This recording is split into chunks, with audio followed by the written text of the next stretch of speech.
पण मान्यता देण्यात आली आणि त्याच्यानंतर गाळेधारकांनी मुंबई हायकोर्टामध्ये धाव घेतली आणि हायकोर्टाने 2015ला आणि 2018ला राज्य सरकारला पण आपली भूमिका मांडण्याच्या करता सांगितलं। राज्य सरकारनी पण वेळोवेळी जरी सरकार वेगवेगळी असली, बदलली गेलेली असली तरी भूमिका मात्र प्रत्येक सरकारने हीच ठेवली की ती जागा मिळाली पाहिजे आणि तिथं राष्ट्रीय दर्जाचं स्मारक झालं पाहिजे।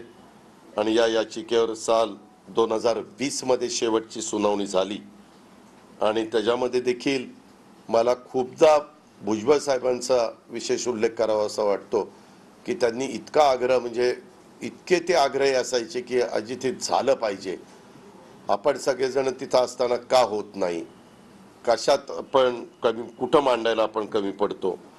आणि त्याच्यामध्ये त्यांनी पण तो वाद त्यांच्या स्तरावर पण मिटवण्याचा प्रयत्न केला, परंतु नोव्हेंबर 2021 मध्ये त्या वाड्यातील दुकानदार आणि रहिवासी यांच्यासोबत मी पण बैठक घेतली होती, भुजबळ साहेब पण त्या बैठकीला होते, परंतु दुर्दैवाने यश मिळालं नाही।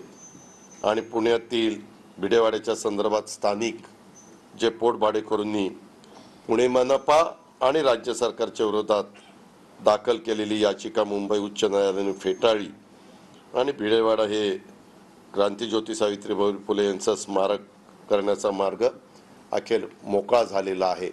हे एक चांगली बाब आहे। मी पुन्हा पुण्याला गेल्यावर पण यांना बोलणार आहे किंवा आता हायकोर्टाचा निकाल आपण सगळेजण मान्य करूया, तुमच्या इतर काही गोष्टी असतील तर त्या चर्चेतनं आपल्याला सोडवता येतील आणि कसं ते स्मारक लवकरात लवकर प्रत्येकाचं जे स्वप्न आहे ते पूर्ण होईल अशा प्रकारचा प्रयत्न आम्ही लोक करणार आहोत, हे मला प्रकर्षाने आपल्याला सगळ्यांना सांगायचं होतं। दुसरं पत्रकार मित्रांनो, एक गोष्ट आपल्या सगळ्यांच्या लक्षात आणून द्यायची, आपल्याला सगळ्यांना माहिती आहे की मी माझं काम भले आणि मी भला, मी जास्त काही कोणाच्या कॉमेंट्स कोणी केल्या तर त्याला उत्तरं वगैरे देत बसत नाही, ज्याचं त्याला लागला आपलं आपलं काम भले असं करून मी माझा पुढं जात असतो। परंतु गेले 3-4 दिवस माझ्याबद्दल सातत्याने इलेक्ट्रॉनिक मीडियामध्ये आणि काही बाबतीमध्ये प्रिंट मीडियामध्ये पण बातम्या आल्या। मी त्या बातमीला जास्त महत्त्व दिलं नाही, कारण तुम्ही सगळे पत्रकार मित्र आहात, तुम्ही जर बारकाईने बघितलं तर तसा त्या बातमीशी माझा अर्थार्थी दुरान्वय देखील संबंध नाही। आपल्याला सगळ्यांना माहिती आहे की अनेक वर्ष पुणे जिल्ह्याचा पालकमंत्री मी फक्त 99 ते 2004 साली नव्हतो, त्याच्यानंतर ज्या ज्या सरकारमध्ये काम केलं त्यांनी मला पुण्याचा पालकमंत्री ठेवलं।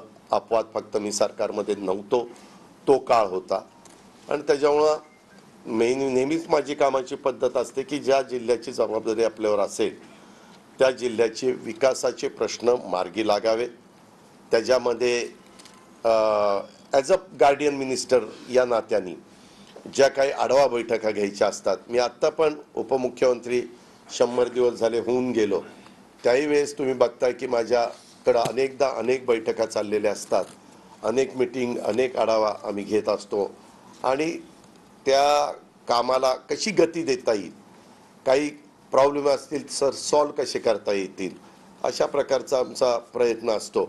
थोडंसं सुरुवातीला पत्रकार मित्रांनी बातम्या पण दिल्या, अजित पवार वित्त नियोजन खात्याचा मंत्री आहे, ह्या खात्याचे आढावा घेतो, त्या खात्याचा आढावा घेतो।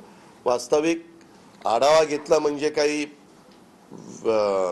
जो त्या खात्याचा मंत्री असतो त्याचं काही काढून घेतलं अशातला होत नाही, उलट त्या मंत्र्यांना पण कधी कधी एखादी गोष्ट फायनान्समुळे थांबलेली असते, कधी एखादी गोष्ट प्लॅनिंगने काही प्रश्न निर्माण केलेले असतात, कधी एखादी गोष्ट काही आणखीन कुठल्या डिपार्टमेंटचा प्रश्न येतो तिथं थांबलेली असते, कधी एखादी मीटिंग झाल्यावर पाठपुरावा होत नाही म्हटल्यानंतर थोडंसं ते साईडला काम पडतं, असं होऊ नये म्हणून आम्ही ते आढावा घेत असतो। आणि तसं पुण्यामध्ये देखील मी नेहमीच आढावा घेतो, पुण्यातल्या पत्रकार मित्रांना माहिती आहे, पुणेकरांना पण सगळ्यांना माहिती आहे। परंतु आत्ता मधी एका रिटायर IPS ऑफिसरनी एक पुस्तक लिहिलं आणि त्या पुस्तकाच्या बद्दल सातत्याने काही ना काही बातम्या यायला लागल्या आणि पार त्याच्यात अजित पवार आता अडचणी येत, अजित पवारांची आता चौकशी करा, अजित पवारांनी असं केलं, अजित पवारांनी तसं केलं. मी काही केलं नाही. मी आपल्याला सगळ्यांना सांगतो की त्याच्या संदर्भात मी एक क्लिप बघितली एका चॅनलला. तत्कालीन विभागीय आयुक्त आणि राज्य शासनाचे म्हणजे दिलीप बंड यांनी सविस्तर स्पष्टीकरण केलं. त्याच्यामध्ये सदर प्रकरणातील कागदपत्रांचं मी अवलोकन केलं. ते बघता 2008 साली हे प्रकरण सुरू झालेलं होतं. पत्रकार मित्रांनो, 2008 साली हे प्रकरण ज्यावेळेस सुरू झालं त्यावेळेस आता काही जण हयात पण नाही आहेत, परंतु 2008ला महाराष्ट्र शासनाच्या गृह विभागाने 21 फेब्रुवारीला एक GR काढला आणि त्याच्यामध्ये अशी प्रस्तावना लिहिली, पुणे शहर या परिसरातील वाढते औद्योगिकरण व त्यासाठी लागणारे पोलीस कार्यालय व निवासस्थानाची गरज भागवणी यासाठी पोलीस विभागाकडे उपलब्ध असलेल्या जागेचा कशा प्रकारे उपयोग करता येईल याचा विचार करून त्या अनुषंगाने प्रस्ताव तयार करण्यासाठी संबंधितांची समिती गठीत करण्याची बाब शासनाच्या विचाराधीन होती.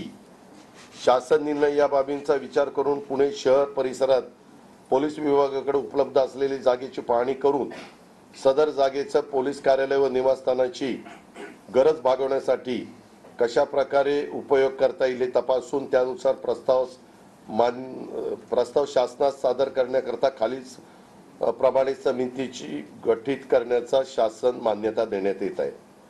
समितीचं स्थान, त्याच्यात अध्यक्ष विभागीय आयुक्त महसूल पुणे, जिल्हाधिकारी सदस्य पुणे, पोलीस आयुक्त पुणे सदस्य पुणे, PMC कमिशनर सदस्य, अप्पर पोलीस आयुक्त प्रशासन सदस्य सचिव, मुख्य अभियंता सार्वजनिक बांधकाम विभाग पुणे. उपरोक्त समितीनं आपला अहवाल व प्रस्ताव 3 महिन्यात शासनास सादर करावा. महाराष्ट्राचे राज्यपाल यांच्या आदेशानुसार गृह विभागाच्या कार्यसन अधिकाऱ्याचं सहीचं ही 6 जणांची समिती नेमली, त्याचं हे पत्र.